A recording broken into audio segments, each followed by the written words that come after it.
Hey everyone, it's Arnie from Fine by Night Vlogs, Reviews, and more. Welcome back to another episode of Jukebox.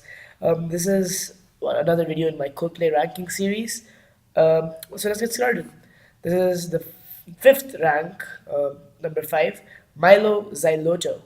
It's their 2011 fifth studio album and coincidentally fifth on my ranking. See, again, it may seem like a coincidence, but I promise this is the last time that's happening. It's gonna get pretty jumbled up next, so just stay tuned for that. This album comes in at 44 minutes and 9 seconds, and according to me, this is the most upbeat and happy album, sort of like A Handful of Dreams, but it's more upbeat than that. And this is a story-based album, and I really like stuff that's you know plot heavy or concept heavy. So I really like something like this. It was really appealing to me. But the music again can get better, and I have heard better music from Coldplay, which is why I can't rank it higher. You know, it's not because this album isn't good, it's just because Coldplay can make better music. And it's a steady decline that's happening right now, and this is indicative because you go to the next few albums I'm going to be reviewing, they are a class apart. So let's just review the story of this album. It is set in Silencia, where there is a war against sound and color from the government. And to make the sound and color, there are these characters called sparkers, which is like an equivalent to modern day graffiti, like our graffiti. So our first character is Milo. He's a silencer or a soldier in the army, and his job is to track down and hunt these sparkers. And once he meets a sparker called Xyloto, who is the most wanted sparker, and they fall in love, and it's a really nice story where he understands more about sparkers and their talents. And you know even though the story is not very well brought across in the album, if you read the additional material provided by Coldplay, it's a really nice story. And some songs you can really feel that concept and that story coming about. I love story based albums, so I really love this album.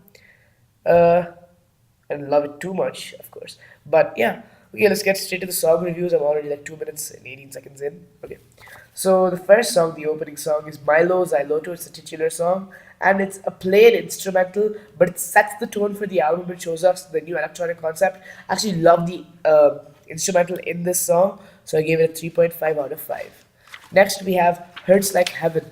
It's a fast paced song with, the lyrics are almost rap.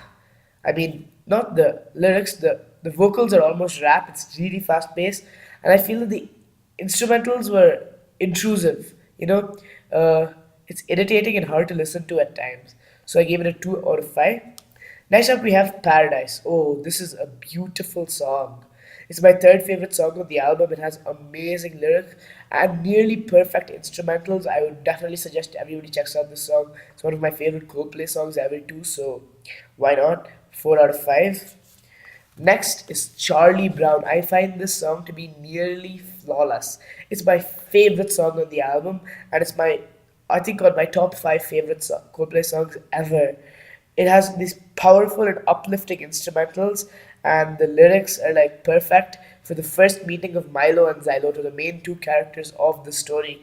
And I really, really like the concept. I really like the song, and it's an homage to Lost Boys from Peter Pan too. So all these, references and the nuances of this song make it really good for me, and I give it a 5 out of 5. Next up, we have Against the World. The song is slow. It's soothing, but it's way too slow, and I can't tolerate that. But I really like the vocal. I mean, I really like the lyrics, which is why I had to give it a 3 out of 5. Next is MMIX. Um, it's again, it's a purely instrumental track, but I felt that it's really much weaker than that opening track, and it gets really repetitive really quickly, and it's a waste of 50 seconds. But do give it one saving grace. It's a perfect transition into the next song. I give it a 2 out of 5, and the next song is Every Teardrop is a Waterfall. It's my second favorite song on the album, and again, one of my favorite Coldplay songs. It has these beautiful lyrics that are really meaningful, and the instrumental is really electronic heavy, but it's so different and uplifting that you can easily forget that this is not a guitar these are all electronically done music. It's really hard to forget that because the song is so beautiful. I'll give it a 4.5 out of 5. Next up, number 8, we have Major Minus. Major Minus is the antagonist of the story. He's like Milo's boss. Yeah, and so I found the lyrics in this, the vocals for a lot of it to be hard to understand and distorted.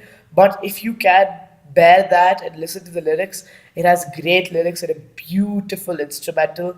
And I think it's pivotal to the stories, which I gave it a 3 out of 5. Next up, we have Up in Flames. It's one of the saddest songs in the album, but it has these beautiful vocals, and the instrumental is simple yet pleasing. It's different. It's like very minimalistic. I really liked it a lot. I give it a 4 out of 5. Then we have A Hopeful Transmission, unless another purely instrumental song. I started calling these distractions because there are three of these. This album could have easily been shorter without these. These are just like fillers.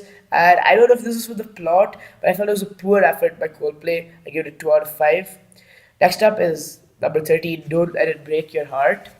Uh, the instrumentals are too loud, the vocals are too faded, and the song is somehow irritating yet uplifting at the same time. Again, I don't like this, extremely heavy and overproduced sound that came from this album, which I give it a 2 out of 5. And finally, we have the final song in the album, Up with the Birds. It's an extremely fluctuating song, by which I mean there are highs and there are lows in the song, and it keeps changing. I think it's some plot-based song, and that's what it's trying to be, and it gives this really odd feeling in the end of the album, which shouldn't happen because usually you should have this strong album closer and strong album opener. That's what I always feel, and I think they were just trying to rush through the plot and finish the plot by the end of the album. That's what this song became. But I really like the instrumentals, so I have to give it a 2.5 out of 5. Now let's go to the average song score. So if you take all the average about the songs, you get a 3 out of 5, and my score is 3.25 out of 5.